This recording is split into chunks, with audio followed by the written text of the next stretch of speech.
Good morning. Welcome to the Central Chapter of the Senior Estate Concierge.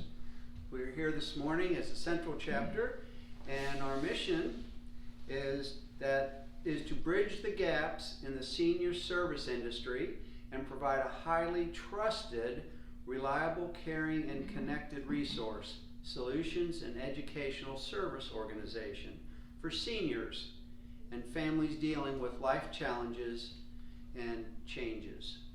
Our vision is to be the go-to trusted resources and solutions in organization for seniors and their families. We have 4 chapters currently. This is the Central Chapter.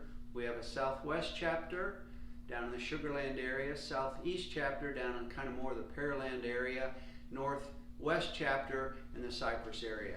Other chapters we're working on forming, but at this point we're always looking for new members that work in the senior market. And with that, I'd like to introduce Gail Stolzenberg, who is our education person today. I forgot to introduce myself. Thank you, Steve. So, let me ask you, how do you know when your dog knows you're going to take a bath? Well, they spend their time eating, sleeping, and playing, and watching you. And they learn your mannerisms, and they learn the words that you use. And so when you say to your significant other, let's give the dog a bath, they dive underneath the couch. Okay? Now kids are the same way. They watch their mothers, and they know when she's in the right mood to ask for a cookie. Now, you and I are the same way. We listen to what people say. We learn their words. And when they say certain words, it raises a red flag that says, I'm trying to sell you something. And people stop talking to you. Would you like to know what those words are? Sure. They're I, me, mine, we, us, our. When you talk about yourself, people feel like you're trying to sell them something, and they're looking over your shoulder to see the next person that they're going to talk to.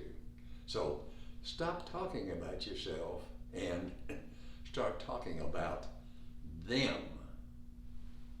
And that will make a major difference. There's only 2 things they care about. One is if you can solve a problem for them, and the other is if you can help them increase their income. So if you focus on them, you'll have a better audience. So now I'd like to introduce to you our member spotlight speaker today. Her name is Dawn Bloomer, and Dawn is the owner and administrator for Interim Health Care. She's got an MS degree in health sciences, and she's very well versed in the subject. Dawn, thank you. All right, thank you, Gail. Thank you.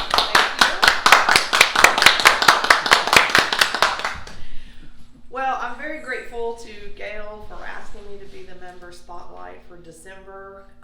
It's a great group. As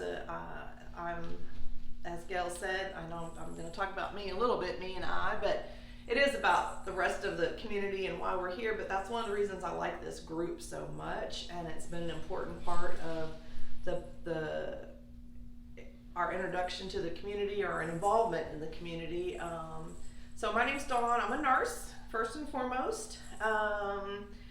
This is the 4th year of our being in business with the franchise, and TSEC has been in business has been in existence for about 3 years. So very early on when I got into the franchise, learned of TSEC, was very impressed by what I saw and excited, and that this is something that we want to be a part of. And we've watched the group grow into these 4 chapters.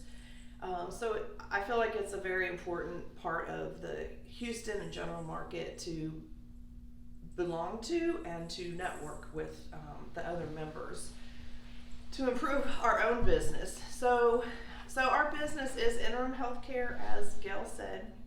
I don't have a slideshow or anything to present. My main what do you want to call it, agenda for today was really to find out from the members what they're looking for from a home care agency. So we might go into some FAQs about that, but let me go back to the beginning. So I'm a nurse. I've run home care and home health agencies since very early in my career. So we started, I started at Children's Mercy Hospital in Kansas City, and we had a patient come in, and that patient was going to go home with home health services. And this was at, you can tell by my gray hair, this was when HIV/AIDS was really at its peak, and this poor child was born with HIV.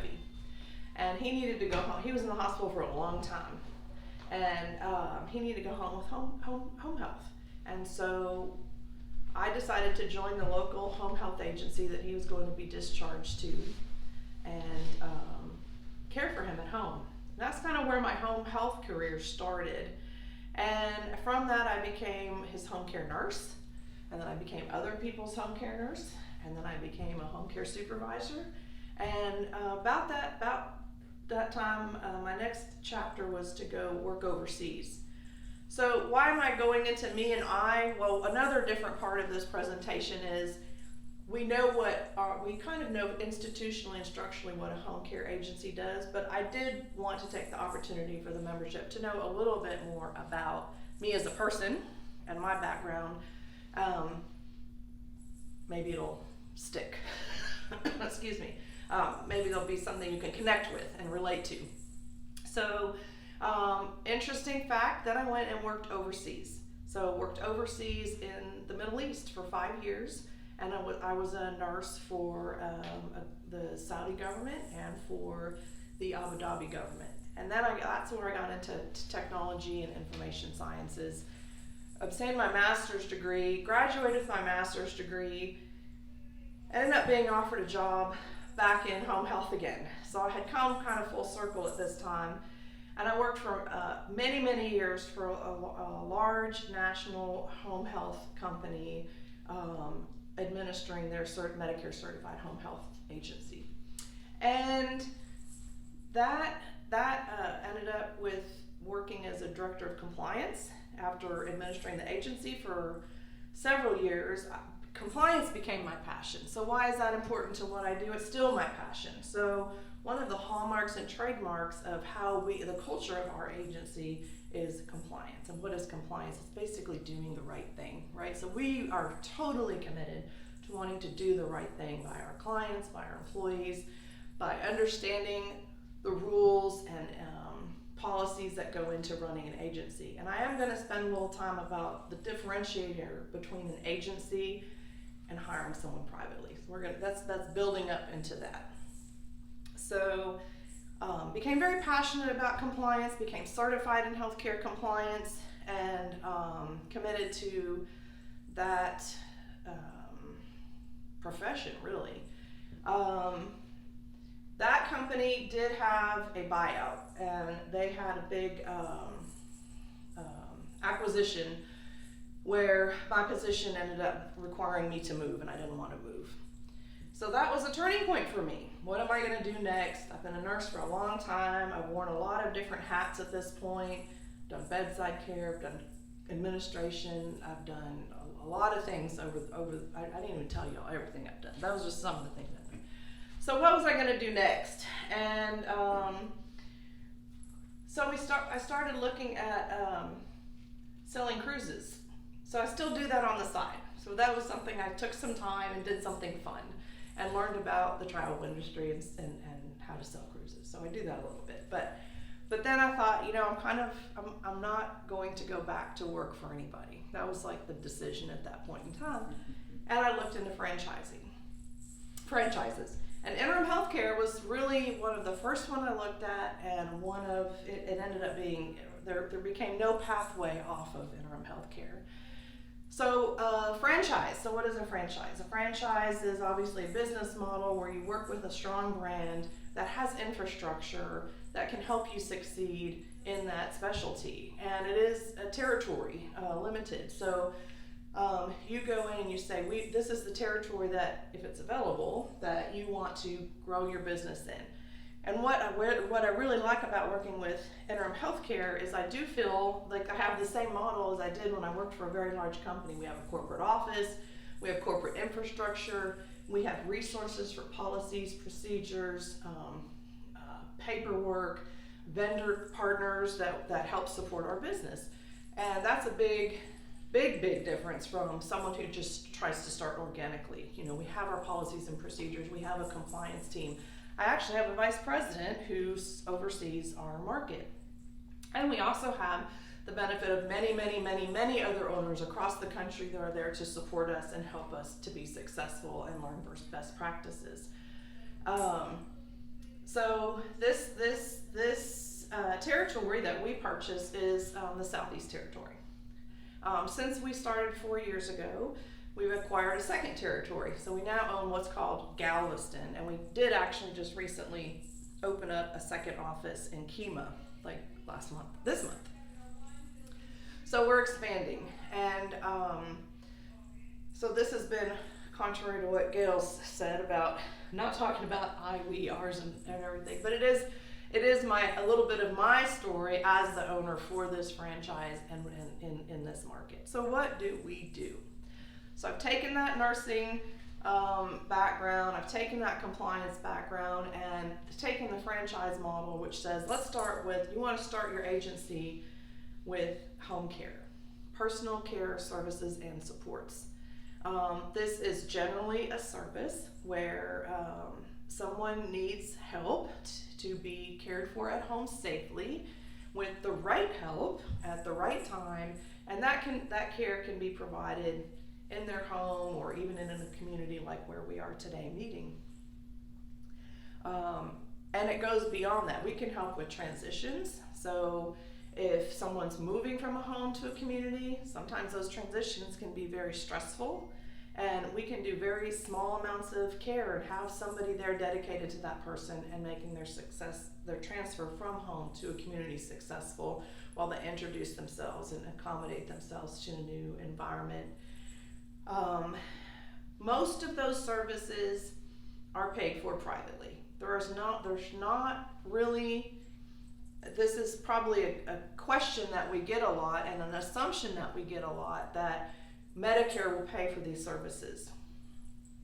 Medicare does not pay for those services. There are some advantage plans that have started to try to add those services, but the infrastructure of it to what we've experienced is very undeveloped. So it's very difficult to find a Medicare certified agency taking a Medicare client with those advantage plans and actually getting them those services, because they're expensive and the agency doesn't get reimbursed to pay for them.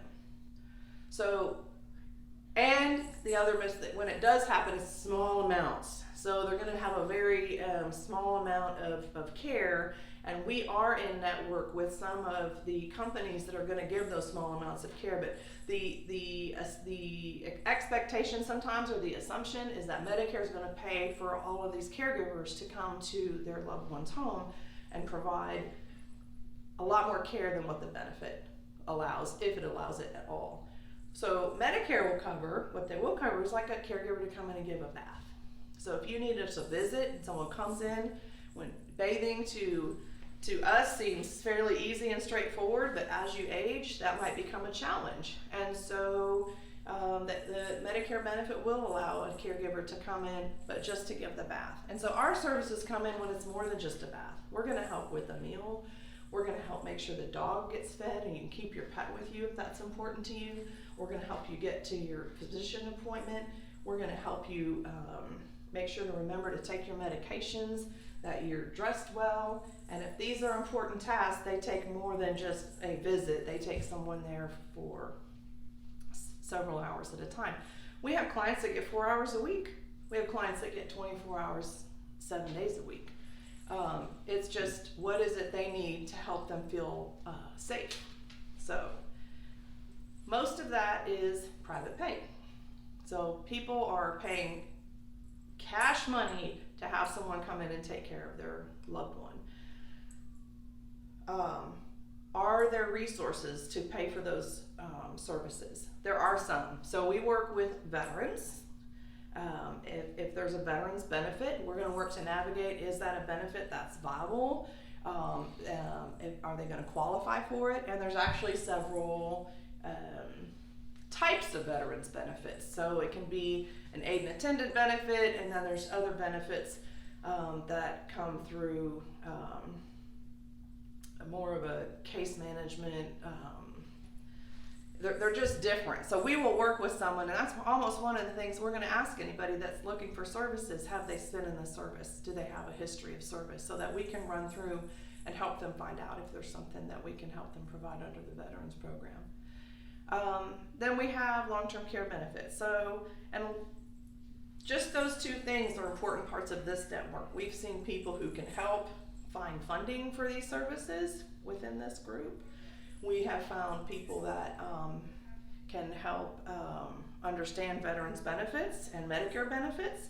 We have people who can help find or plan for long-term care benefits for themselves and families or their future. So if we have somebody who was fortunate enough to get those long-term benefits earlier on, and they can now use them, it can be a little complicated. And so our team we are experts at helping navigate elimination periods, how to leverage that benefit in the home versus in a community, how that benefit will get spent down if they make, depending on those choices, and then we can get to where the billing and the payments of that can take some of that burden off of the family at no cost to them, to make sure that they're not having to deal with submitting and mail and communicating. We'll take care of all of those pieces, and they don't have to worry about getting reimbursed. We take care of it. So there is some relief through some of those packages. And then, so that addresses personal care services and support. So where are we? We're kind of everywhere. So we talked about franchises, and franchise models can be restricted to a certain area of town or part of the geography that you agree to serve in. And in Interim's case, we're not the only interim in Houston. So we do have another interim office and an interim owner group, but we do different service lines. So today, if we want to provide services in anywhere in Houston for a caregiver, PC, personal care services and supports, we can do that under that agreement. What's changed over the last 4 years since we've done that? Well, we're growing. We've expanded territories, and now I think the big thing we're going to do is expand. What we are going to do when we talk about goals and growth is 2023 is expand into Medicare certification. So that's a licensure type. And when you work with an agency that's providing personal care services and supports, they are licensed by the state of Texas. And with that licensure comes rules. So you have to know your compliance and policies. And those are for the protection of the clients and the residents. So, or the clients or your clients, residents, whoever you're taking care of. And we can do, we're doing personal care services support. We also have licensed home health, so we can do nursing and therapy, but not with Medicare. But we're gonna expand into Medicare. So that's one of the big announcements, I think, for our group, is that in 2023 we're looking to get Medicare certified. And why is that? Well, we went to the our leadership group, our leadership meeting, and learned that, you know, and the philosophy, and it was really impressed upon us. Interim healthcare wants to really be the continuum of care, from personal care services and supports through Medicare, through hospice. Ideally, then, like every franchise owner, to be being able to take and service all these continuums. So we're ready to do that. So that's our next step, to be part of that continuum of care, from personal care services to higher skilled and working with Medicare on that. So the last segment of that, as we're segueing in and building up, is why use an agency? So it is a huge challenge for us. Our biggest competitors are independent CNAs who are referred by friends, or on different Facebook groups, or posting in the same newspapers or marketing pieces that we're putting out that, hey, I'm a caregiver, I can take care of you. Some of them are doing it at not very far off of the cost that we're charging. So, and they're getting paid privately. So our concern with that is they're not, and why we believe that there's a benefit in using a good agency with good credentials and is compliant, and compliance is important to them, is peace of mind. So you're already worried about the peace of mind with your loved one, and you want to save money, but we make a big investment by being licensed with the state. So that's an investment, so that you know that you're covered by these policies and procedures that keep you safe with the community. We are carrying all the liability insurance. So we're carrying professional liability, we're carrying risk, we're carrying unemployment. So if we're carrying, fraud and any theft, God forbid. So if any of those things happen, the clients are covered. They don't have to worry if the caregiver gets injured. We're going to take care of that. We train them not to get injured, but if you have an injury, then we're going to take care of that. We're going to take care of their Social Security. So a lot of these people that are working privately, they're not accruing Social Security for a future benefit, right? So we're paying the Social Security to ensure that they have that at the end. We're paying our payroll and our payroll taxes. And we just want to make sure that they don't have to worry, the clients, about any of these liabilities that could come back and cause them problems down the road by using an independent caregiver. So that's most of my presentation. But I do want to see if you all have any questions, if I haven't answered any frequently asked questions for you. So what's the best way for us to get in touch with you, Dawn? So we have several ways to get in touch. We are on Facebook, Interim Healthcare Houston Southeast. We have a website, www.interimhealthcare.com/HoustonSE. Our number is 832-404-2006. We answer the phone 24 hours a day, 7 days a week. And that's also important because caregivers get sick and have flat tires, and if you have an agency, you have backups and other redundancies if your main person has an issue. So we're going to work very hard to make sure that you get the coverage you need. So that's how you get in touch with us. 24 hours a day, 365 days a week. Any other questions? Yes. What do you think is the most rewarding part of what you do? Well, that's a great question. I get rewarded when if I think about that question, think about the last 4 years, it really is the people that we've met in the field. These clients and their families become very important to us, and leave an indelible mark. And so we take it very personally to make sure that they have a good experience and that we can make a positive impact, and we're grateful for those interactions and those opportunities. It's our whole team. No question. Sorry I'm late. I have a two-part question. One is, you may have said in the beginning what services you provide. Just beside, is there something more than just home, a care attendant, for one? And then insurances, do you take? Those were two. Or is it all self-pay? Okay, so her question was our services and our payment sources. We did talk about that, but I'm going to repeat it. So we do Our licensure is personal care services and support, which is unskilled. Anything that doesn't need a doctor's order, we can take care of that with their clients. We also are licensed home health, which is a skilled licensure, but it's nursing, physical therapy, occupational therapy, social work, speech therapy. We can provide those services. We are in network currently with Cigna as the major commercial payer. We have a lot of contracts with long-term care insurance policy providers. We have so that's the other benefit probably of the franchise, the corporate. They have a lot of national contracts that we can opt into. Once we move into, we're not there yet, but we move into Medicare, we'll be expanding on those. But and then with the veterans, we can work with the veterans payers for the personal care services and supports. Can you think of any other contracts that we have that are paying for these services? Cigna's the biggest one right now. So most of these policies, long-term care, are gonna have some type of limit of how many days or how much service can be provided? Correct. Well, and that's the great question because they're all so different. Some people have had a long-term care policy that they bought decades ago.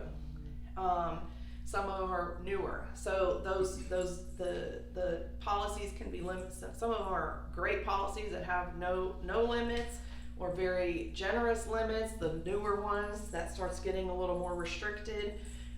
We have people that can buy into policies. They build up a dollar amount that as they use it, it gets spent down. So we're going to work with each client to find out what their policy is, what their elimination periods are, whether that elimination is paid. So a lot of these long-term care policies, they want there's a skin in the game element where the covered beneficiary has to start spending their own money before they can get the services paid for by the insurance company. Explain an elimination period. The elimination period, but some elimination periods, after you get through that and you push through and they pay their part, then the insurance company go back and they're going to pay that benefit retroactively for the whole time that they've been paying. They got to get through. It's usually 90 days is a common number. But some of them you get through and they say, no, we don't pay for that 90 days. We only pay after the 90 days. And some of them, the benefit will be a little bit less in the home care arena if you get that benefit at home, it's usually a daily dollar amount. And they get a higher dollar amount if they're in a community, but they're going to spend it down faster. And then it's every single day you're in the community, that's a dollar amount, right? If you're in the home, you may only need 5 days a week, 4 days a week. So we work with all kinds of long-term care policies to make sure that the clients understand what is involved. We spend hours on the phones navigating that on the client's benefit so they can get answers without spending all that time. What we kind of find is because of that elimination period, because of that skin in the game, people wait too long. It's very unfortunate to find qualified beneficiaries that are eligible for their long-term care benefit, not use it, they wait too long, it's a crisis. Now they're throwing money at the elimination period, and sometimes the clients don't make it through the elimination period. They never get to use the benefit. So we really want to work with people early when they start. They're thinking they need that help to tap into it. With the VA benefits, you said you do work with? Yes. And is that just for therapy part, or is that for personal care attendant? Mostly personal care, but if there's a benefit with the VA, we can do the PTOT and the nursing. But they do provide it for personal care. Do you know? Yes. Is there like a limit on it? Or? There is, and some of the plans require qualifications, so they'll look at your finances. But we're going to talk with anybody who has service to find out. We're going to get them in the right direction to see if there's something that they can take advantage of. Yeah. Okay. Good. All right. Well, Dawn, thank you so much. I appreciate it. Great information. All right. That's helpful. So remember, Dawn gave you the social media sites and so on. Her email address is dbloomer, BLOOMER, at interimhealthcare.org. .com, I'm sorry. And remember that phone number, 832-4 404-2006. Now, there's more to the senior estate concierge than just our session chair. Rather than a networking event or a networking group, we are a resource and solutions and education group. And so we have members, in addition to the services that Dawn has talked about. We have assisted living locations. The founder of the Senior Estate Concierge, Bill Graff, is a realtor because sometimes seniors have to downsize, or sometimes they actually have to sell. There are people that are in the packing and moving business. There are construction people to make remodeling. There's mobility companies that take care of the handrails and the slippery floors and so on. There is long-term insurance companies. Stephen, that will be coming up here in a moment, is a Medicare expert. And we've got a number of people that just go find services for us. We've got what do we call it? Case management. The what? Case management. Yes, case management, and we also have the mortgages that we can use your house as a basis for. So many of these different opportunities. Also want to tell you a little bit about upcoming events. One event we're going to have tomorrow evening, and this event is by the Houston Gerontological Society plus the Houston Area Continuity of Care folks. And we'll get you that information if you have an interest in it. Our next meeting is going to be on the second Tuesday of January. That's January the 11th. And now I'd like to call on Stephen King to close this out. Stephen? Thank you, Gail. Thank you, Gail. As you see, we're a very diverse group. We try to be the resource for seniors and also for their families, because they all need to know where to go, who to find trusted advisors. And being a Medicare agent, I try to help them understand what's needed to start into Medicare and then how to find the best Medicare plans. They can change every year, but I work with them to do that too. I also try to advise them on other areas they may need help down the road. And I always remind them that I'm part of the Senior Estate Concierge group and that we are all here to help them. With that, I think we want to say thank you for attending today, and we'll see you next month.